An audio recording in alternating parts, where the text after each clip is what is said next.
This House believes that prisons should not be abolished. I define prisons as a physical facility offering a variety of services, including health, religion, physical activity, and the such, to individuals convicted of a crime who are held for a given sentence. Prisons exist for two reasons: to protect society and to reduce crime. Every action in this world bears a consequence, and if they don't, then there would be no order in society, leading to chaos and terror. If there were no prisons, there would be no penal system for violence, and so murderers and rapists would run rampant, destabilizing the entire world and creating a jungle of violence and killings. According to a 2009 New York Times article, crime rates have been reduced by 25% since 1980. This is evidence showing that prisons have in fact been effective in reducing crime. The FBI reports that in 2012, the rate of murder dropped by 10.3% since 2003. However, incarceration rates have been shooting skyward at an alarming pace, quadrupling over the past 3 decades. This leads me to one of the two problems within the prison system that can be addressed while still allowing prisons to exist. People who commit murder and rape and crimes of that caliber deserve to stay in prison. However, most people that are incarcerated are there for drug offenses.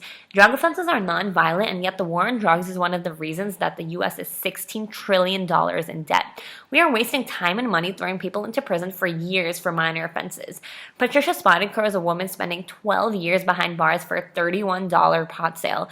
Heather Mack, a young woman convicted of the murder of her mom, was sentenced to 10 years. Why are small-time drug offenders facing longer prison sentences than people convicted of murder?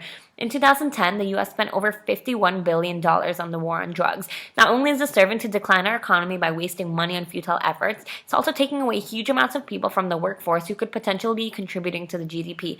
We need to work to address the hard crackdown on drug policies by decriminalizing nonviolent drug offenses in order to restore our economy. The other is that the poor healthcare system that exists within the prison system. My opponent mentions that inmates receive poor healthcare, and I agree. If we reform drug policies, the billions of dollars that are being wasted can now be put into better healthcare for inmates while they are imprisoned. I'd like to address my opponent's argument of causal determinism. Causal determinism has no place in this debate because it absolves all wrongdoers of any responsibility for their actions.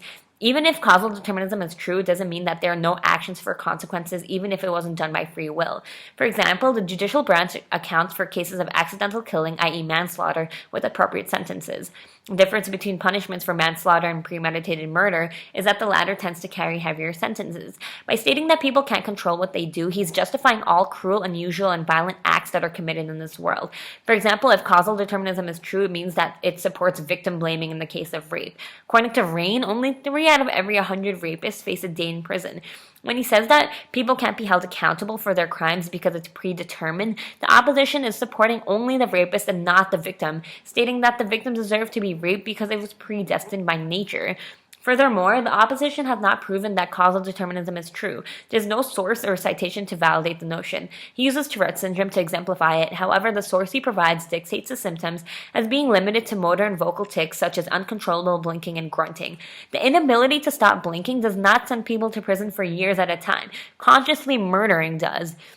By agreeing that causal determinism is true, it means that child abuse is okay, it means that rape is okay, it means that murder is okay, it means that pedophilia is okay, because by definition, the people who commit these acts should not be punished because they do not control what they do. I reject the contention he makes about causal determinism because I do not believe that any of these things are okay, even if it was predetermined by nature and should be punished.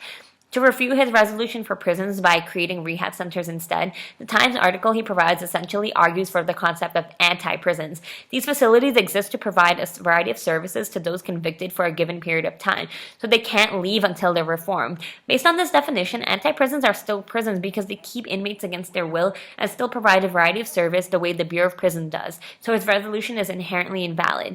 Opposition provides no parameters for his argument for prison abolition. If prisons were to be abolished right now without providing an alternative facility for them to go to, which by the way, according to him, are anti-prisons, which are still prisons, we would suffer mass anarchy and chaos as a result.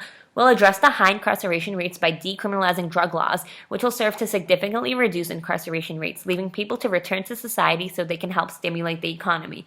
The money that's put back into the economy by eliminating the war on drugs can be put into fixing the healthcare system in prisons so inmates are well cared for. This provides a solution to all the problems in this debate, and therefore I should win this round.